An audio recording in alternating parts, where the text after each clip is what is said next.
안녕하세요. 사연에 빠지다의 DJ 민영입니다. 오늘 사연은요, 아픔을 이겨내고 복수에 성공하신 60대 여성분의 사연입니다. 저 또한 너무 속이 시원했는데요. 오늘의 사연도 어떤 내용일지 함께 읽어보겠습니다.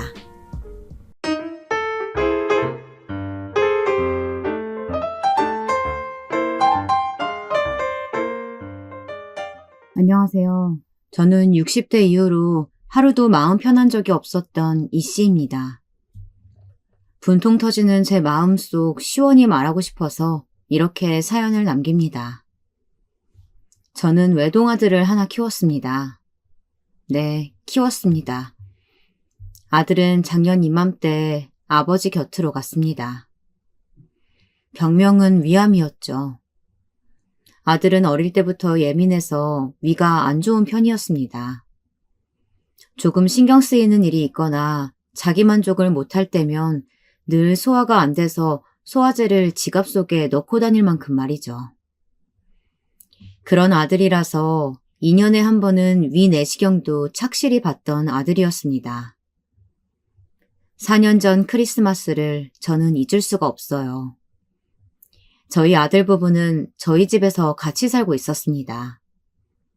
아들은 인테리어 사무실을 했었는데 일이 꼬여서 받아야 할 돈을 못 받고 줄 돈을 대출을 해서 주고 나니 점점 빚만 늘어 집을 유지할 수가 없었습니다. 아마 저희 집에 오기까지 아들이 얼마나 힘들었을까요? 그래서 그런 못쓸병에 걸린 거겠죠. 아무튼 당시 우리 아들 부부와 손자 한 명이 저희 집에 와서 같이 살고 있었습니다. 연말이라서 다 같이 외식을 하기로 한 날이었어요. 아들이 저녁 시간이 되어도 오지 않는 겁니다.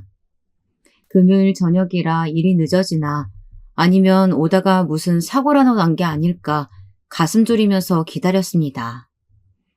한 번도 아들의 취한 모습을 본 적이 없었는데 그날따라 만취한 아들은 12시가 넘어서 집에 들어왔습니다. 여보, 전화도 안 받고 어머니랑 나랑 얼마나 자기 연락 기다렸는 줄 알아? 어디서 술을 이렇게 마시고 왔어? 나한테 미리 전화 한 통 해주지. 그래, 승준아. 엄마도 오늘 저녁 먹는다고 해서 기다리고 있었는데. 늦었는데 얼른 씻고 자라. 다음에 같이 저녁 먹자. 그런데 방으로 들어가려고 하자 아들이 펑펑 울기 시작하는 겁니다. 너무 서럽게 우는 아들을 보니 겁이 났습니다. 엄마, 나 어떡해? 나 이제 어떻게 해야 돼? 나 어떡해? 군대를 갈 때에도, 사업이 망했을 때에도, 제 남편이자 아버지가 돌아가셨을 때도 한 번도 눈물을 보인 적 없었던 아들이 어린아이처럼 목 놓아 우는 게 아니겠어요. 저는 너무 깜짝 놀라서 아들을 안으면서 물었습니다. 승준아, 왜 그러니? 무슨 일인데? 왜? 무슨 일인데? 며느리인 지연이 또한 그런 모습을 처음 보는지 당황해서 말을 못하고 있더라고요. 여보, 왜 그래? 당신이 이렇게 우니까 너무 무서워. 왜 그래? 무슨 일인데?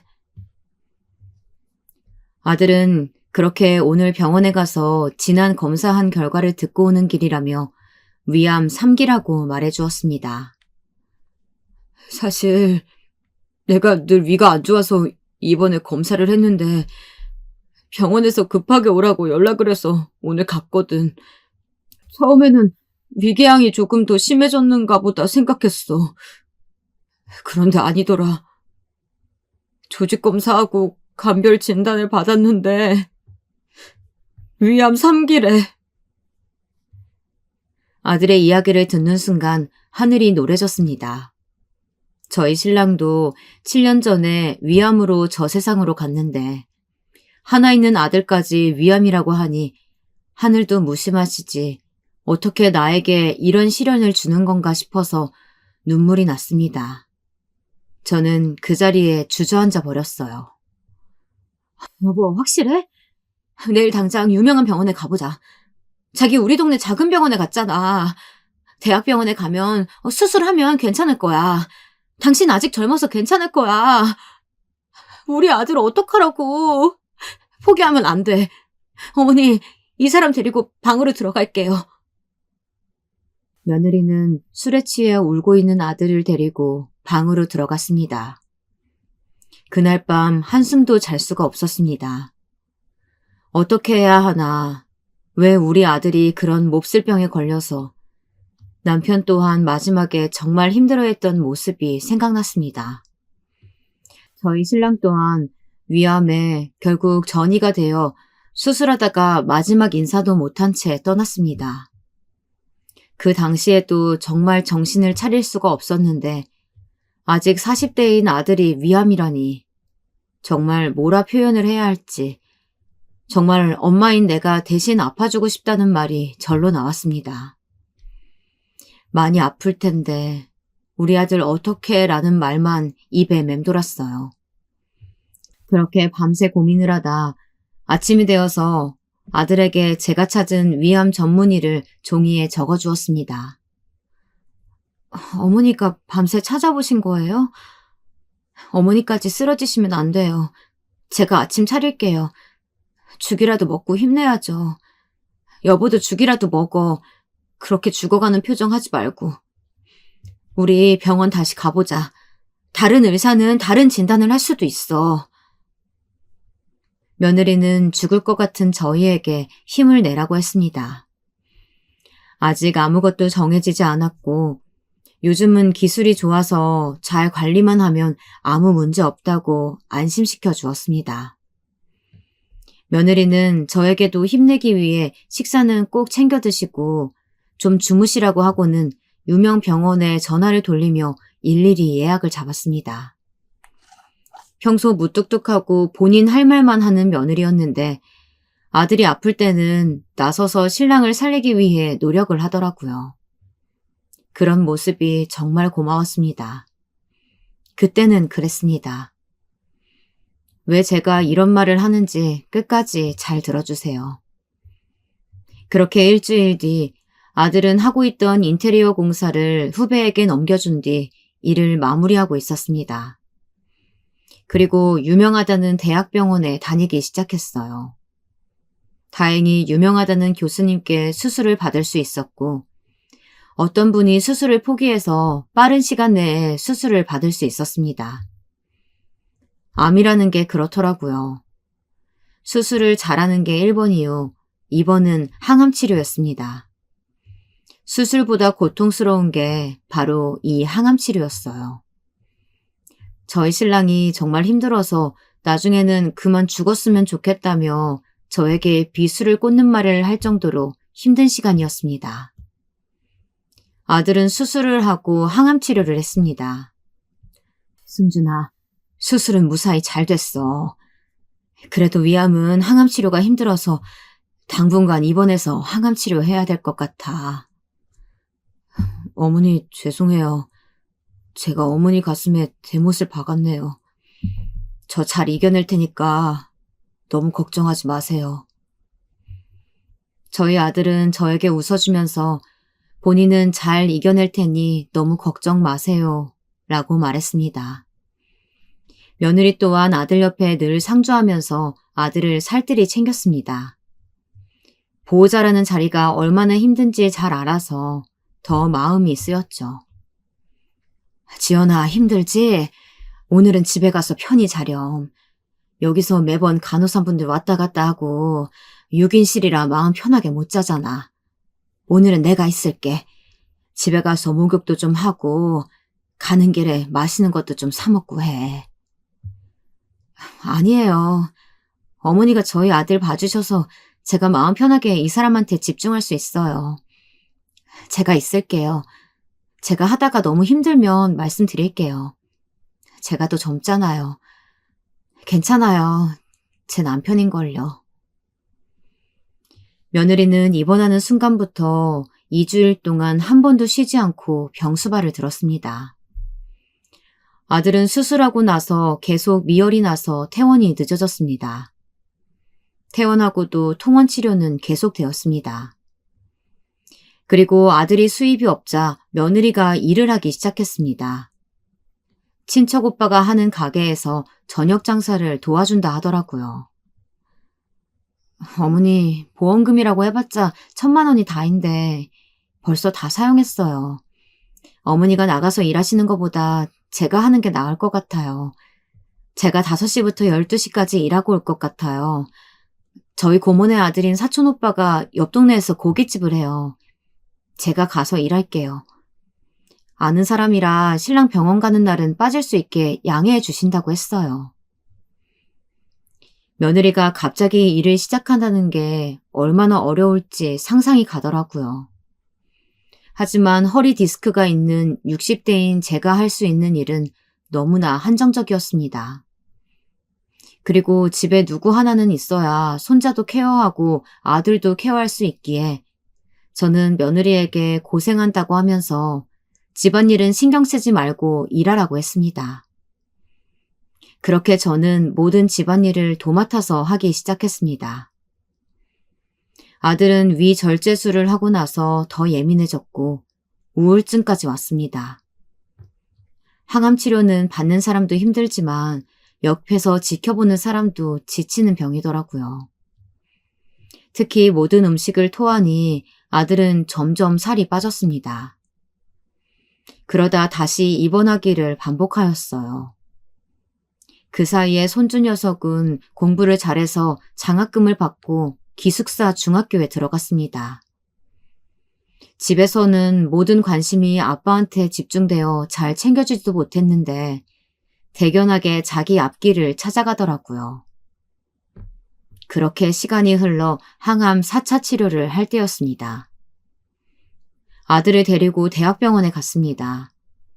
매일 밤늦게까지 일하고 오는 며느리에게 병원까지 무리시키고 싶지 않았거든요. 항암제는 말초신경이 손상돼서 원인은 알 수 없는 신경통증을 간혹 호소하시는 분들이 있으신데요. 승준 씨 같은 경우가 그런 경우입니다. 암 환자분 자체가 면역력이 바닥이기 때문에 통증을 더 심하게 받아들일 수 있어요. 하지만 여기서 항암치료 중단하면 암세포가 다시 분화해서 결국 치료가 힘들게 될 겁니다. 어떻게 하시겠습니까? 아들은 항암 치료를 너무 힘들어했습니다. 머리 빠지는 것부터 구토를 계속하다 보니 입원해서 영양제를 달고 있어야 했습니다. 아들은 항암 치료를 그만하고 싶다고 하더라고요. 엄마, 너무 지치고 힘들어요. 항암 그만하고 싶어. 승준아, 조금만 더 해보자. 아들도 생각하고 엄마도 생각해서. 엄마가 아픈 거 아니잖아. 정말 너무 힘들어. 다 포기하고 싶어. 여보, 항암 치료 안 하면 어떻게 하려고. 힘든 거 알지. 하지만 그렇다고 이대로 죽을 거야? 나랑 우리 아들은 어떻게 살라고. 자기 하나 살려보겠다고 밤에 고생하면서 일하고 있어. 그런데 지금 항암치료 그만하고 싶다고 말하는 거야? 아들 마음도 누구보다 보호자 입장이었던 며느리 마음도 너무나 이해가 갔습니다. 몇 년 전 제가 그랬거든요. 하루하루 아픈 남편을 대신해 직장을 다니면서 돈 벌면서 남편 케어에 아들 케어에 하루에 몸이 10개라도 부족했고 그나마 신랑이 사망보험금부터 각종 암보험을 3억이라는 큰 돈을 넣어두었기에 지금 이만큼 살 수 있었습니다. 그것도 병원비로 1억 이상을 썼지만요. 저는 울면서 며느리 손을 잡으며 말을 했습니다. 준이가 그렇게 말해서 화가 나지? 나도 그랬어. 네가 지금 몸도 힘들고 마음도 힘들어서 그래. 우리 아들이 아파서 미안하다. 지연이가 고생이 많아. 내가 그 마음 다 알아. 우리 승준이 일어날 거야. 나도 옆에서 잘 케어하고 있을게. 어머니, 저 사람 어떡해요? 점점 말라가는 게 눈에 보이는데 저렇게 힘들어하니까 저도 너무 힘들어요. 아들도 며느리도 지쳐가는 게 눈에 보이더라고요. 하지만 아직 40대인 아들을 포기할 엄마가 누가 있을까요? 항암 치료도 민감요법으로 좋다군 것들도 만들어서 아들에게 먹였습니다. 아들의 심기가 불편하지 않게 적당하게 거리를 유지하면서 병간호를 임했습니다. 그렇게 또 반년이라는 시간이 지나갔습니다. 아들의 병은 차도를 보이지 않았고 병원에서는 진통제와 약을 주면서 퇴원을 시키더라고요. 그때부터 저도 몸이 안 좋아지기 시작했습니다. 아무래도 아들의 병투병에 몸도 마음도 지쳐서 그랬던 거겠죠. 주기적으로 검사를 받는 곳에서 갑상선에 혹이 생겨서 수술을 권하더라고요. 지금 당장 아들이 이 상태라고 말하고 저 말고는 아들을 케어할 사람이 없다고 하니 의사 선생님이 먼저 약물 치료를 해보자 말씀하셨습니다. 제가 몸에 이상이 생기니 아들도 그렇고 며느리도 손자도 어떻게 해야 하나 생각이 많아졌습니다. 저는 제 동생에게 전화를 걸었습니다. 오늘 병원에 갔는데 갑상선 수치가 너무 안 좋아서 약 먹기로 했어. 약물 치료해보고 안 좋으면 수술해야지. 나까지 몸이 이러니까 내가 죽으면 재산이라고 하나 있는 집은 어떻게 해야 하지 싶은 거야. 지금이라도 집을 며느리 앞으로 해줄까? 어차피 지금 다 같이 살고 있는데. 죽고 나서 상속하면 세금을 많이 내야 하니까 요즘은 미리 하긴 하더라. 승준이 상태가 많이 안 좋아? 부부끼리 상속할 때 세금 내야 하니 며느리 앞으로 해주려고? 혹시 모르니까 상속할 거면 변호사 만나봐. 내가 아는 변호사 소개해줄게. 아마 법적으로 도움 줄 거야. 저는 다음날 바로 동생이 소개해준 변호사를 찾아갔습니다. 동생의 오랜 친구였고 저 또한 어릴 때부터 보아온 동생 같은 아이였습니다. 자식이랑 법으로 묶여서 계약을 하는 게 솔직히 내키진 않았습니다. 누님 오랜만이에요.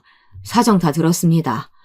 기분 나빠하지 마시고 며느리를 못 믿어서가 아니라 요즘 하도 상속만 받고 부모를 나몰라라는 경우가 많아서요.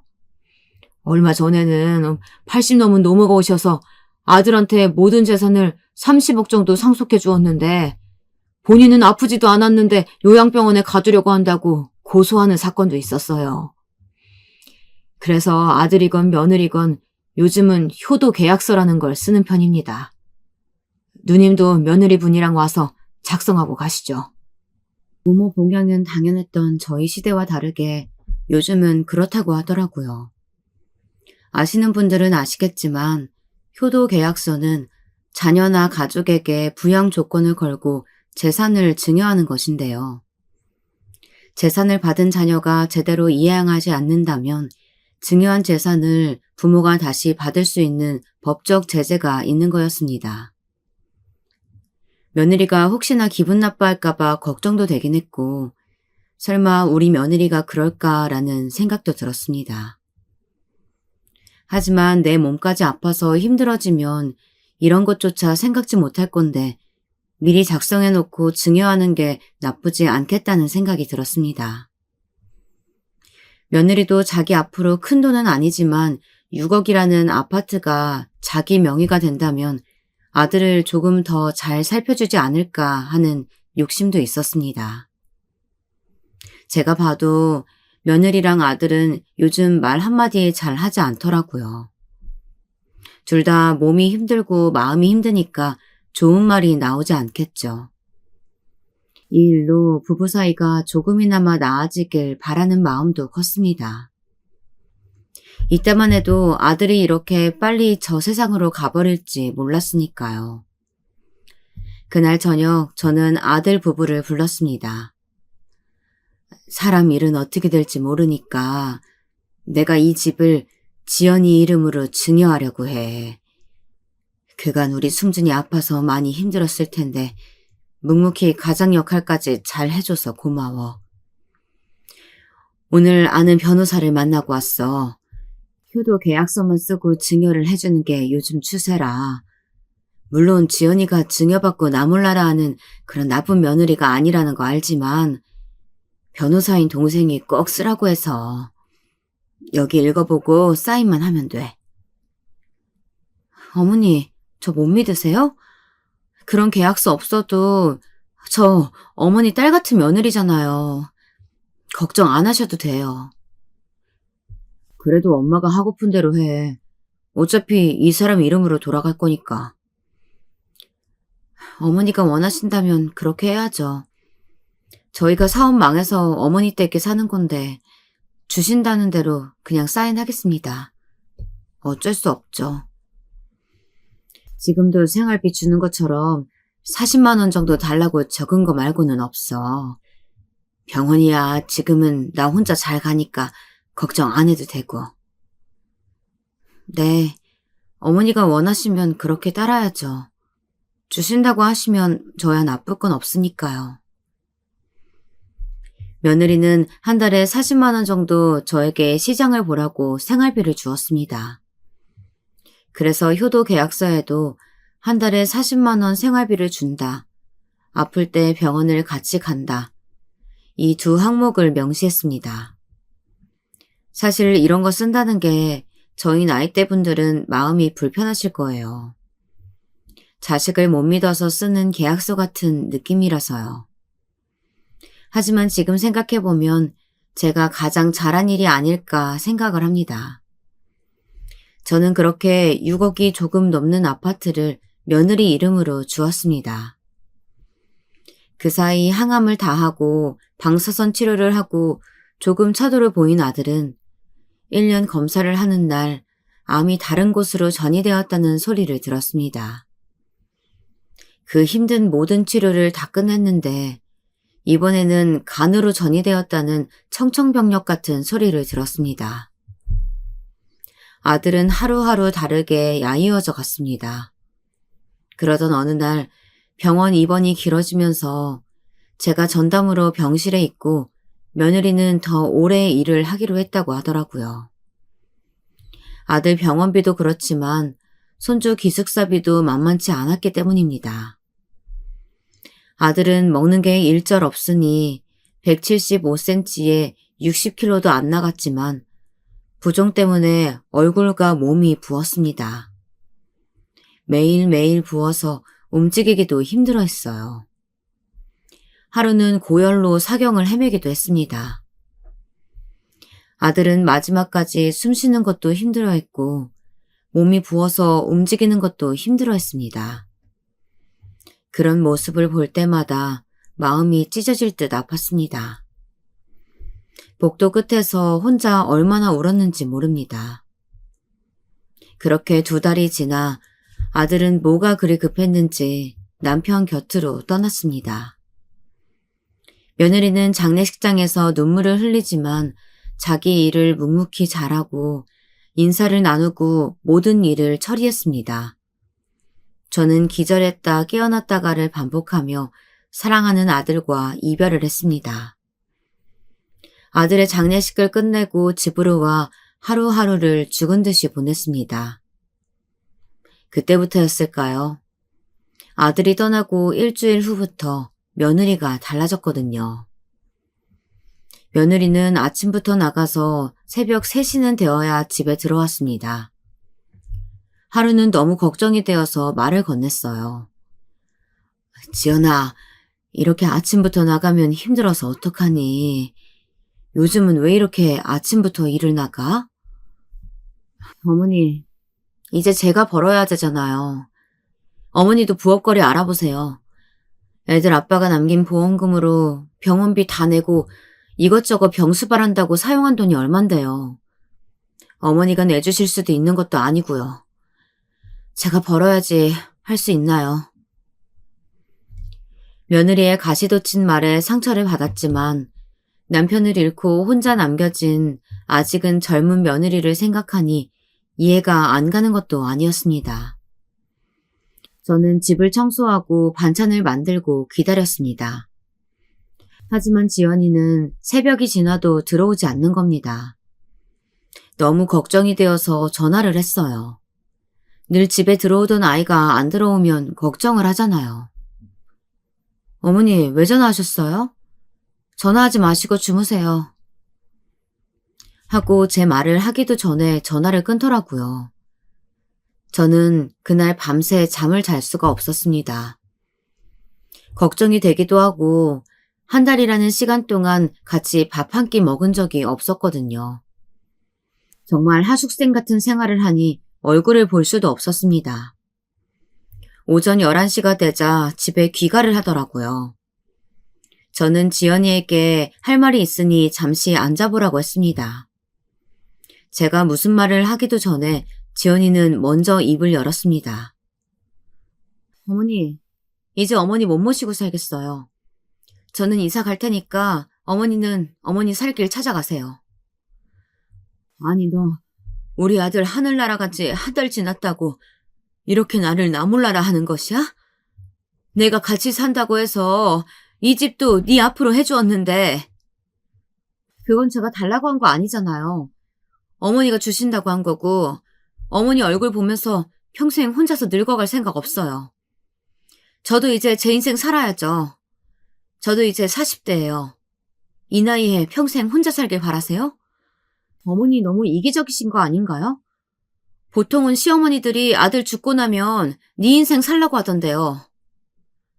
아니, 1년도 아니고 이제 한 달 되었어. 이제 사망신고서 쓴 지 2주 되었는데 지금 아들 잃은 어미 앞에서 그게 할 소리냐? 그리고 여기가 내 집인데 어딜 가라고 그래? 어디 가시든지 그건 어머니가 알아서 할 일이고요. 오늘부터 전 일한다고 집에 잘 못 들어올 것 같아요. 남편 사망보험금이라고 해봤자 5천만 원인데 그걸로 어떻게 살겠어요. 어머니처럼 안 늙으려면 지금 열심히 일해서 돈 모아야죠. 아니, 어떻게 그런 말을 할 수가 있어? 자식 잃은 부모 마음을 네가 아니? 어쨌든 이제 밤에 안 들어와도 신경 안 쓰시고 어머니 인생 어떻게 살지 정하세요. 저는 어머니 가족이 아니잖아요. 승준 씨도 없으면 이제 남이죠. 아니, 내가 지년 몇 년간 너희한테 얼마나 잘했는데 너희 집 어려워서 우리 집에 같이 살면서 눈치 한 번 준 적 없어. 그런데 나보고 나가라고 하면.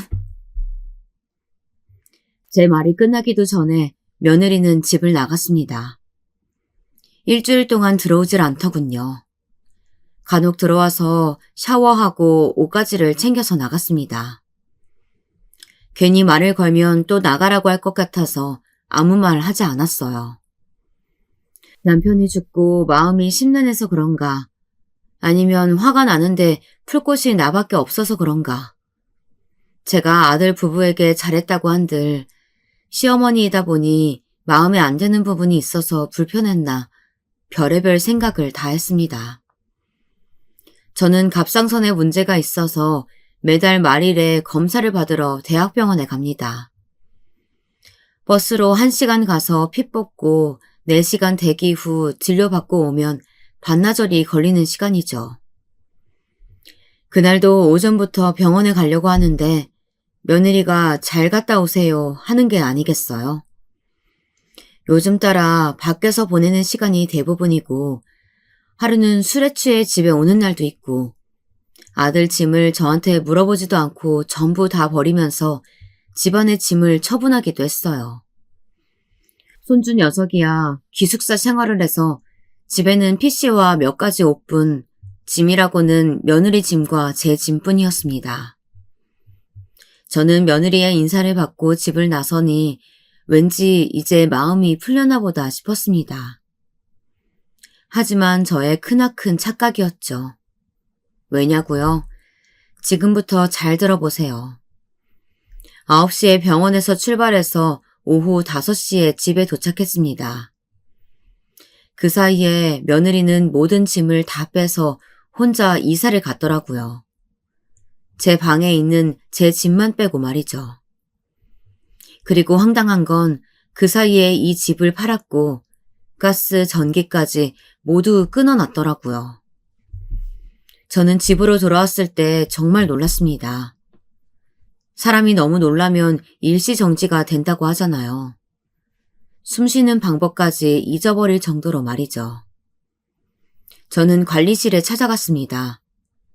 그러자 놀랄만한 이야기를 하더라고요. 아니 할머니 왜 아직 여기 계세요? 608호 오늘 이사 나갔잖아요. 집 계약 다 하고 일주일 뒤에 인테리어 공사 시작한다고 하던데 오전에 전기랑 가스 정상까지 다 하고 가셨어요. 네? 이사요? 저 병원 갔다 오고 나니 며느리가 없어졌고 제 집만 남겨놓고 집에 아무것도 남은 것이 없어서 불이 안 들어와서 찾아왔어요. 아, 네? 안 그래도 금매로 파셔서 다들 의아해하긴 했어요. 어떡해요? 며느리분한테 전화해보세요. 저는 그날 며느리 번호로 전화를 몇 통을 했는지 모릅니다. 양초에 불을 붙이면서 하루를 보냈습니다. 물도 전기도 안 들어오는 방에 있다 보니 너무 황당하더라고요. 이대로 내가 나가서 무얼 하나라는 생각이 들었어요. 남편도 위암으로 보내고 50대부터 혼자서 살았는데 60대가 되어서는 아들까지 먼저 보낸 엄마가 살고픈 마음이 들었을까요? 하지만 죽는 것도 쉽지 않더라고요. 죽는 용기 또한 없는 제 자신을 보면서 지금 당장 할 수 있는 일부터 해야겠다 생각을 했습니다. 우선 숙식이 제공되는 일자리부터 알아봤어요. 다행히 멀지 않은 곳에 펜션 청소를 해주는 숙식 제공 일자리가 있었고 거기로 들어갔습니다. 2천 정도의 돈이 있긴 했지만 혹시나 하는 마음에 쓸 수가 없었어요.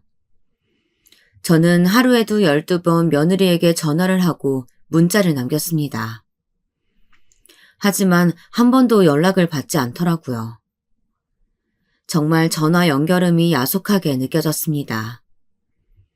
기가 차서 웃음이 나왔다가 울었다가 반복했네요. 너무 힘들어서 동생에게 연락을 해서 이 일에 대해 말을 했습니다. 아니, 어떻게 그럴 수가 있어? 언니 지금 그래서 어디야? 우리 집으로 올래? 어디 갈 곳은 있어? 언니 변호사 내 친구한테 전화는 해봤어? 어서 전화부터 해봐. 그때 계약서 같은 거 작성했잖아. 그러게, 그 생각을 못했다. 지금 바로 해볼게. 너무 힘들어서 그 생각까지 못했어. 저는 바로 변호사 동생에게 전화를 걸어서 이 모든 사정을 이야기했습니다. 누님, 안 그래도 들었습니다. 누님이 먼저 전화 주시길 기다렸어요. 마음 정리가 필요하실 것 같아서요. 지금 집 등기 떼어보니까 다른 분 명의로 되어 있고 집을 파셨던데 아마 어머니 도장으로 서류까지 완벽하게 마치신 것 같아요. 아마 그쪽도 변호사 끼고 이 모든 일을 준비한 것 같고요. 서류적으로는 아무 문제가 없더라고요. 그래도 효도 계약서 작성한 게 있으니 소송할 수는 있습니다. 다만 모든 재산을 다 받을 순 없어요. 저희가 효도 계약서에 명시된 내용이 사실 많지 않아서 그때 제가 더 자세히 적으라고 하니 누님이 며느리분만 믿는다고 한 달에 용돈 40만 원을 받는다. 아플 때 병원에 같이 가준다. 이렇게만 명시하셔서 우선 그걸 토대로 소송을 진행해 볼게요. 그때만 해도 며느리가 이럴 거라고 생각도 못했어. 효도 계약서도 네가 꼭 작성해야 한다고 해서 작성했지. 부모 자식 간에 계약서 쓴다는 게 정말이지 이렇게까지 해야 하나 싶었는데 정말 네 말 듣고 작성하길 잘했다. 한 달에 40만 원 받는 거 중요하지. 하지만 어떻게 나한테 말 한마디 하지 않고 집을 팔고 이사를 가서 연락을 한 번 없니? 나보고 알아서 죽어라 하는 건가 싶어서 내가 정말 너무 속상하다. 변호사 동생에게 이야기하는데 비참하기도 하고 너무 슬프기도 해서 눈물이 났습니다. 내가 무엇을 잘못했길래 노년에 이런 벌을 받아야 할까요? 다들 아들에게 해주지 왜 며느리에게 해주냐고 했지만 병수발을 해본 경험이 있는 저였기에 아픈 사람을 돌본다는 게 얼마나 힘든지 잘 알고 있었고 며느리는 그 당시에 묵묵히 일도 하면서 남편인 저희 아들을 살뜰히 챙겼습니다. 그 모습에 저 또한 더 오래 살 며느리에게 주는 게 맞는다고 생각했습니다. 비록 제가 낳은 딸은 아니지만 며느리도 자식이라고 생각했기 때문에 믿고 증여를 한 것입니다. 그런 제 믿음을 산산조각 내는데 한 달이라는 시간밖에 걸리지 않더군요. 저는 변호사 동생에게 소송을 맡기고 열심히 일을 했습니다. 펜션 직원방에서 자면서 손님이 퇴실하고 나면 청소를 하고 숯이 필요한 손님들에겐 숯을 만들어 주었습니다. 방이 5개라 주말이 지나면 정말 힘들었어요. 하지만 지금 당장 잘 곳도 없었던 저에게는 정말 필요한 일이었습니다. 그러던 그 주 주말이었습니다. 세상이 참 좁다고 느껴진 날이었어요. 그날도 저녁 바베큐를 위해 숯을 피우고 있었는데요. 어디에선가 승준이 어머니 아니세요? 하는 겁니다. 정말 오랜만에 들어보는 아들의 이름에 눈물부터 났습니다. 저를 부른 건 다름이 아니라 아들 고등학교 친구들이었습니다. 저희 아들은 고등학교 때 방송부였어요. 글 쓰는 것을 좋아해서 아들은 방송부에서 제작을 맡았고 그 친구들은 저희 집을 아지트 삼아 놀러 왔었습니다. 그 친구들끼리 이번에 모인 장소가 바로 제가 일하는 펜션이었던 거예요. 우리 아들도 살아있었다면 저 자리에서 친구들과 부부 모임을 하고 있었을 텐데 너무나 마음이 아팠습니다. 저를 알아보고 3명의 아들 친구들이 인사를 하더라고요. 그리고는 어머니 여기서 왜 일하고 계세요? 여기 펜션 사장님이랑 아시는 사이신가요? 몸도 불편하신데 왜? 아니, 사실은 내가 갈 곳이 없어서 여기서 일하고 있어. 저는 부끄러웠지만 사실대로 말했습니다. 며느리가 집을 나갔고 지금 연락조차 안 받고 찾을 수가 없다고 했습니다.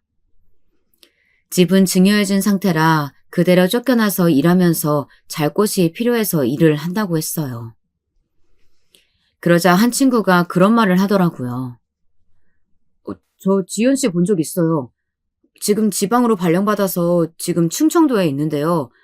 거기서 비슷한 여자를 보기는 했는데 경기도에 있을 사람이 왜 여기 있지? 잘못 봤나 생각했었어요. 와, 진짜 나쁜 여자네요. 어머니, 저희가 찾아드릴게요. 승준이가 저희한테 어떤 친구였는데요. 저희도 사실 승준이 그렇게 가고 나서 한동안 안 모이다가 이번에 처음 모인 거예요. 여기도 이상하게 오고 싶더니 승준이가 어머니 도와드리라고 저희를 여기로 불렀나 봐요. 아들 친구들의 따뜻한 말에 눈물이 났습니다. 정말 저희 아들이 제가 이렇게 살고 있는 게 마음이 아파서 친구들을 보낸 게 아닐까요?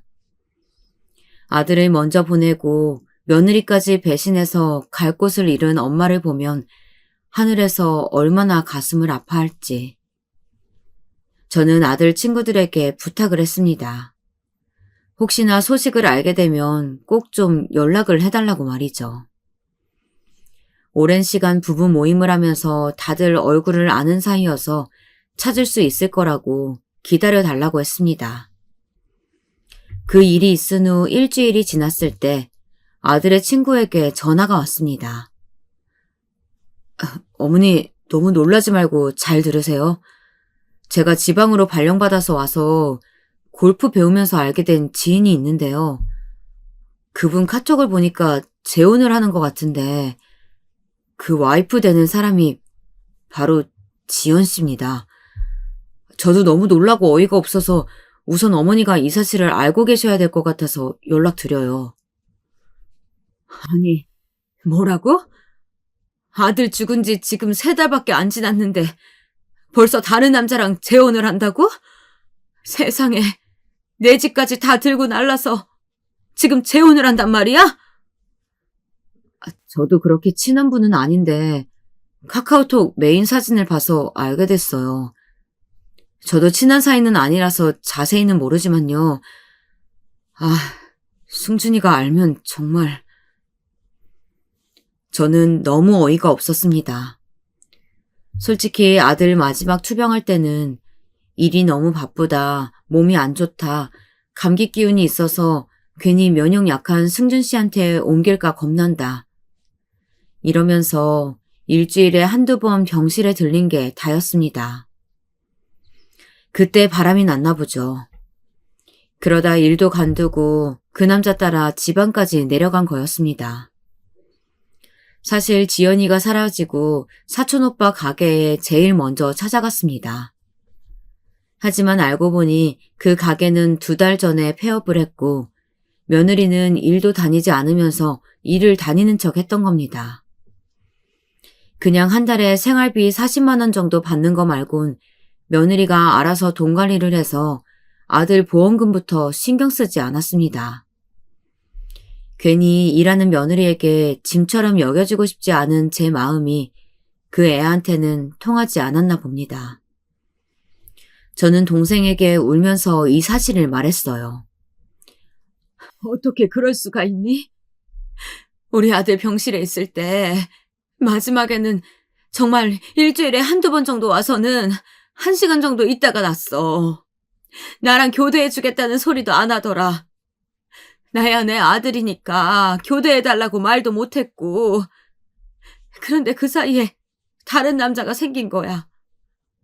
나도 아직 40대인 며느리가 나처럼 평생 혼자 살아야 한다고 하는 건 아니야. 하지만 이건 아니지. 그래. 언니, 정말 이 기집애가 미쳤나 보네.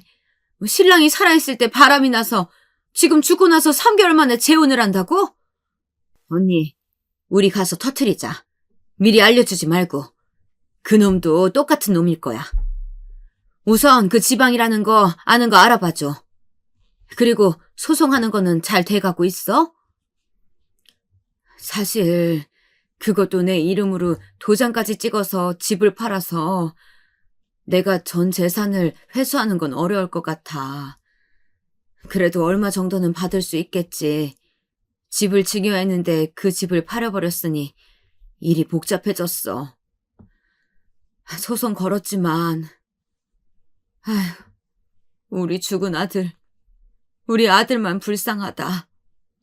아유, 진짜 나쁜 것들. 사람이 죽어가고 힘들어하는 거 보면서 다른 사람이랑 연애질을 해? 정말 천벌받아야 돼. 어떻게 인간이 그래? 정말 가만두면 안 되겠어.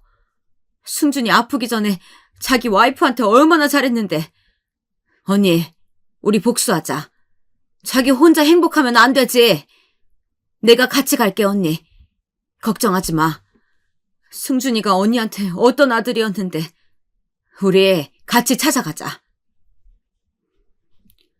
아들을 생각하니 눈물이 났습니다. 아직 젊은 나이에 제대로 청춘을 즐기지도 못하고 죽은 아들이 원망스럽기도 했습니다. 그리고 용서할 수가 없었어요. 차라리 저한테 솔직하게 이야기했으면 이해했을지도 모릅니다. 물론 아들이 죽은 지 고작 3개월 만에 재혼을 한다고 하면 어떤 시어머니가 축하해 줄까요? 뻔히 우리 아들 아파서 힘들어할 때 바람 피웠다는 이야기인데. 하지만 제 전 재산을 가지고 가서 저한테 연락 한 번 없이 이렇게 나오는 건 용서할 수가 없었습니다. 저는 변호사 동생에게 이 모든 이야기를 했습니다. 저는 결혼식장에 찾아가서 모든 사실을 알리겠다고 생각하고 변호사에게 알렸습니다. 누님, 사실 결혼식장에서 그렇게 하면 벌금을 내셔야 합니다. 근데 그렇게 하시죠. 그 벌금 500만 원에서 1000만 원 미만입니다. 이대로 넘어가기에 누님이 화병 날 것 같아요. 변호사 입장에서는 안 된다고 하는 게 맞는데요. 법적 싸움이 더 힘들어지니까요. 명예훼손죄로 소송 들어올 수 있어요. 하지만 인간으로서 저도 아들을 가진 아비로서 누님이 명예훼손으로 고소 들어오면 제가 법으로 싸울게요. 저 나름 능력 있는 변호사입니다. 정말 너무하네요. 우선 아들분이 죽기 전에 그 며느리가 바람 피웠다는 증거만 있으면 더 유리할 것 같아요. 저는 저에게 이 사실을 알려준 아들 친구 동준이에게 부탁했습니다. 사정이 이래서 법정 소송을 가려면 사실 확인이 필요하다고요. 그 친구는 우선 카톡 메인 사진에 있는 두 사람이 함께 있는 사진 날짜, 인스타에 나온 두 사람 사진 날짜별로 정리해서 주었습니다. 아들이 죽기 3달 전부터 두 사람은 인스타에 커플 사진을 올린 만큼 연인 사이였고, 제가 밤새 기다리다 전화한 날은 여행을 갔더라고요. 그러다가 이제 재혼까지 한다는 겁니다. 아무리 다른 지방으로 이사를 갔다고 해도 같은 대한민국 아래에서 두렵지도 않았을까요? 아님 이제 사망신고서까지 다 작성했으니 법적으로 문제가 없어서 그럴까요? 저는 내 인생을 걸어서라도 복수해야겠다 생각했습니다. 저는 며느리에게 문자를 보냈습니다. 너 요즘 행복하겠네. 우리 아들 죽어서 내 전 재산에 보험금에 거기에 다음 달 결혼까지. 내가 모를 줄 알았어? 나는 이제 잃을 게 없다. 내 재산까지 다 들고 간 너, 내 아들 사경을 헤맬 때 딴 남자랑 놀아난 너, 내가 용서하지 않을 거야. 두고 봐. 문자를 보내고 1시간이 지나서 모르는 번호로 전화가 온 겁니다. 매일 전화를 하고 문자를 보내도 답이 없었던 며느리의 목소리였습니다. 기가 찼습니다. 이제야 전화를 하다뇨. 어머니, 이게 무슨 말씀이세요? 제 뒷조사 하신 거예요? 스토킹 하세요? 제가 뭘 그리 잘못했는데요. 지금 서류상으로도 저는 아무런 문제가 되지 않아요. 제가 어머니 딸이었어도 이렇게 나오실 건가요? 제가 1년 넘게 병수발하면서 돈 벌면서 먹여 살렸으면 제가 할 도리는 다 했죠. 제가 아프라고 했나요? 아버지 닮아서 위암 걸려서 아픈 걸 제가 뒷바라지 다 하고 이제야 행복해지려고 하는데 왜 이런 소송까지 하시는 건데요? 돈 얼마 드리면 되나요?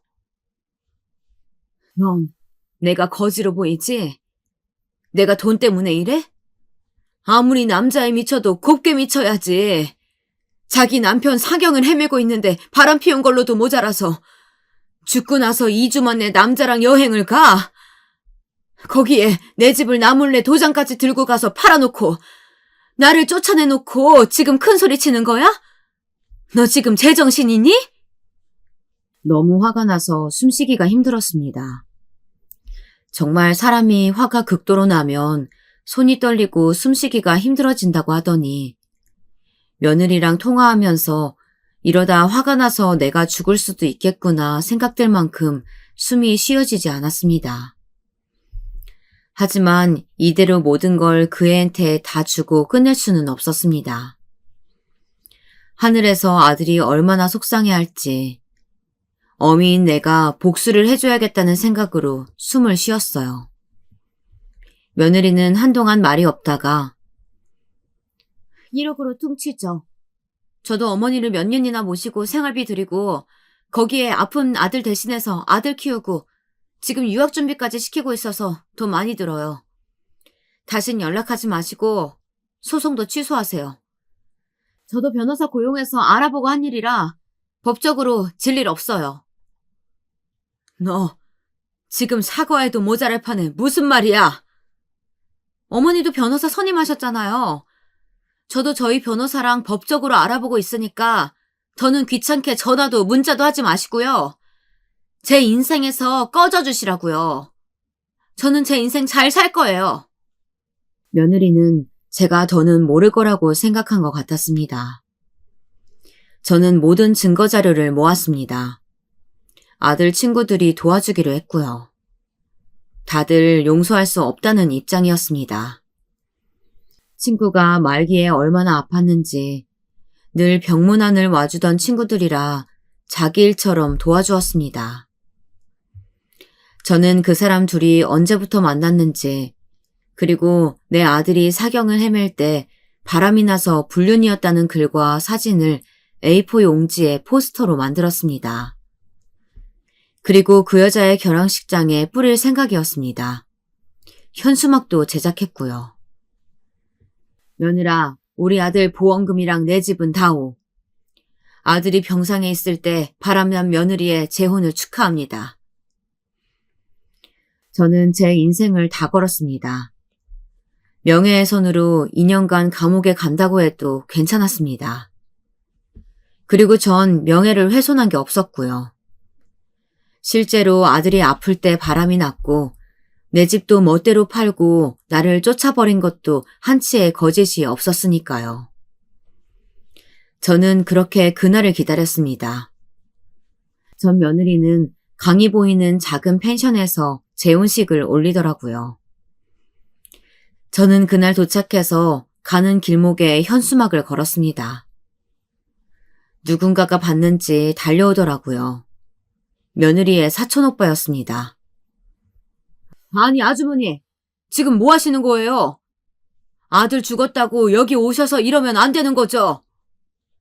내 집 다 들고 가서 아들도 아플 때 바람 피운 며느리를 내가 왜 축하라도 해주길 바래요? 아무리 그래도 그렇지. 돌아가세요. 여기서 이러지 마세요. 나가세요. 당신 인생 똑바로 살아. 지금 와서 빌어도 시원찮은데 어디서 우리 언니한테 큰 소리야. 당장 지연이 나오라 그래. 얼마나 잘 사는지 얼굴 좀 보자. 남편 죽자마자 재혼하는 간 큰 여자 얼굴 좀 보자고. 제 동생과 아들 친구들까지 같이 와서 한 소리씩 했습니다. 그러자 일이 커졌어요. 저는 들고 온 전단지를 뿌렸습니다. 그리고 큰 소리로 확성기를 이용해서 온 사람들이 들리도록 소리쳤습니다. 내 아들 위암, 간암, 사기로 아플 때 바람 피운 며느리가 오늘 결혼합니다. 제 집을 증여해줬더니 저 몰래 팔아서 챙기고 저는 무일푼으로 쫓아낸 며느리가 오늘 결혼합니다. 여러분, 죽은 제 아들이 편히 눈 감을 수가 없습니다. 끝까지 자기 와이프가 자기 때문에 고생했다고 미안하다고 말하고 저 세상 간 아들이 눈에 밟혀서 저는 이렇게라도 해야겠습니다. 아들 죽은 지 딱 100일 됐습니다. 100일 만에 재혼하는 여자가 바로 저 여자입니다.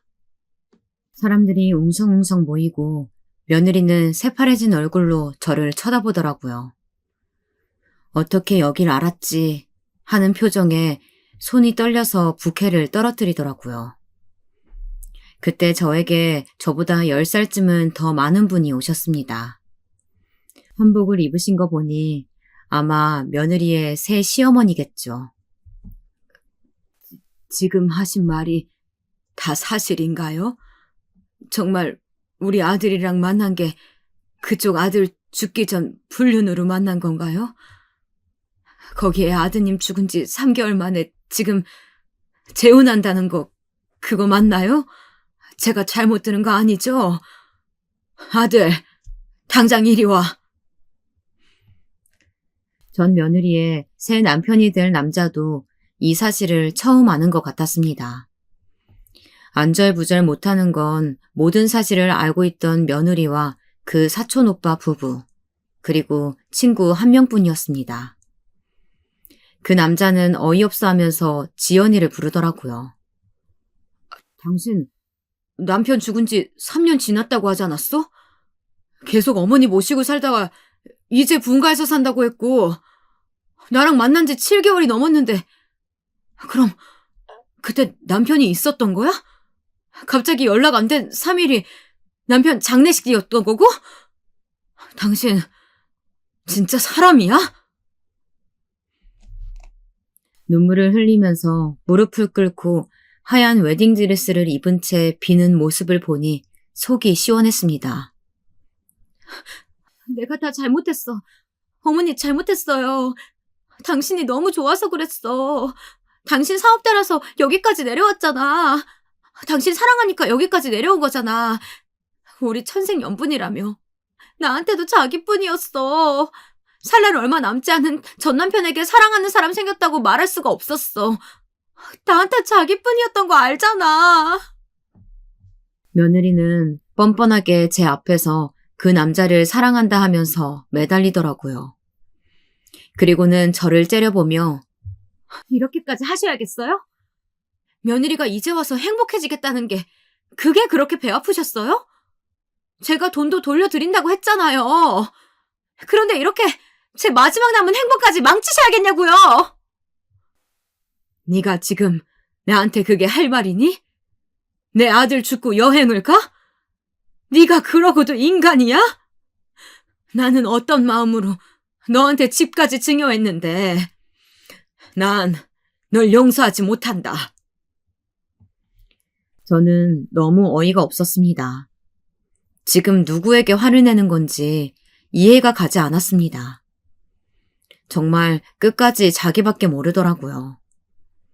모든 사실을 안 그 남자와 부모님은 그대로 식장을 나가버리더라고요. 그러고는 다시는 연락하지 말라며 매몰차게 나가버렸습니다. 나는 당신이 이런 사람인 줄 몰랐어. 나처럼 사별의 아픔이 있는 사람이니까 더 마음을 열었던 건데 당신은 나를 불륜 상대로 만들었어. 나까지 쓰레기로 만든 거야, 당신은. 당신 남편, 그리고 시어머니한테 빌어. 죽기 직전까지. 그런데 과연 당신 남편이 몰랐을까? 알고도 넘기지 않았을까? 당신 그 사람한테 조금이라도 미안함이 남아있다면 이렇게 쉽게 재혼하는 거 아니야. 난 당신이 적어도 사별한 지 3년은 지났고 몸도 마음도 다 정리된 사람이라 생각했어. 그리고 사별한 내 아픔도 당신이 다 이해해주고 품어줘서 좋았는데 당신은 그런 여자가 아니었어. 우리 인연은 오늘로 끝이야. 당신 짐은 내가 다 빼놓을 테니까 당장 내 집에서 나가. 아니 여보, 오늘은 결혼식인데 나보고 나가라 그러면 어떡해. 여보, 한 번만 봐주세요. 지금은 나도 사별하고 혼자란 말이야. 내가 잘못했어. 어머니, 제가 잘못했어요. 저 사람 좀 말려주세요. 우린 오늘부로 모르는 사람입니다. 다시 한 번 더 나를 부르면 정말 가만두지 않을 거야. 당신 같은 여자를 만난 지난 세월이 아깝다. 다시는 우연이라도 마주치지 말자. 지연이는 시어머니 다리를 붙잡고 빌더라고요. 어머니, 잘못했어요. 저 진짜 이 사람 사랑해요. 다시 얼굴 보고 싶지 않으니 나타나지 말거라. 너 때문에 내가 부끄러워서 얼굴을 들 수가 없다. 감히 우리 아들을 불륜이 나는 쓰레기로 만들고 또 상처를 주다니. 한 번만 너 전화하거나 우리 아들 앞에 나타나면 너 사기죄로 가만두지 않을 거야. 그렇게 저의 화려한 복수극을 마쳤습니다. 모든 걸 잃은 며느리는 이제 쫓겨날 것이고 그녀의 유일한 친척이자 지인으로 왔던 사촌 오빠네 부부도 도망갔는지 그녀 옆에는 아무도 없더라고요. 저는 지연이에게 가서 말했습니다. 너 내가 가만두지 않을 거라고 했지? 이제 시작이야. 내 돈 내놔. 그리고 오늘 있었던 일까지 다 자료 만들고 다니면서 네가 내 돈 뱉어낼 때까지 너 쫓아다닐 거야. 아들 잃은 엄마는 무서울 게 없거든. 내가 이 사실을 네 아들한테 말하지 않은 걸 다행으로 여겨라. 알고 보니 손자도 너 결혼하는 것도 모르고 유학 가는 것 같던데. 내가 차마 지 어미 바람나서 재혼한다는 말은 못하겠더라. 지훈이도 지네 아빠 죽고 한 번도 나를 안 찾아오는데 나도 없다 생각할 거다. 지 아비 아파서 병원에 있어도 공부가 얼마나 중요한지 한 번도 오지 않는 정없는 녀석. 나도 이제 모른다. 그래도 네 아들에게 알리지 않은 건 나의 마지막 배려야. 더 이상 너에게 그 어떤 배려도 없어. 저는 마지막으로 제가 하고픈 말을 다 하고 그 자리에서 나왔습니다. 아들이 죽고 나서 처음으로 웃음이 나더라고요. 며느리는 그 주에 저한테 3억이라는 돈을 보냈습니다. 지금 가지고 있는 현금의 전부이며 이걸로 용서해달라는 문자를 보냈습니다. 평생 따라다닐 거라고 했더니 겁이 났나 보죠. 동생에게 이야기하니 사실상 3억이면 소송으로 받을 수 있는 금액 정도라고. 우선 받고 나서 소송은 취소할지 말지 정하면 된다고 했습니다. 저는 우선 소송을 취하하지 않고 돈을 받아 작은 집을 샀습니다. 이제 제 삶을 살아야죠. 사실 2달 동안 제 삶은 산 것이 아니었습니다. 누군가를 미워하고 증오한다는 건 정말 나를 잡아먹는 행위니까요. 도저히 용서할 수 없었던 며느리의 만행을 복수하고 나니 아들을 볼 자신이 생겼습니다. 지난 2달간 한 번도 아들의 납골당에 찾아갈 수가 없었어요. 이제 편한 마음으로 찾아가려고 합니다. 세상은 참 넓지만 결국 다 연결되어 있는 게 우리 삶인 것 같습니다. 남의 마음에 상처내고 불륜을 저지르고도 당당히 구는 그런 사람은 되지 맙시다. 마지막으로 효도 계약서는 꼭 상세하게 작성하세요. 사람 일은 모르니까요. 괜히 아들, 며느리, 딸 눈치 보고 작성하시면 안 돼요. 제 사연 끝까지 들어주셔서 감사합니다.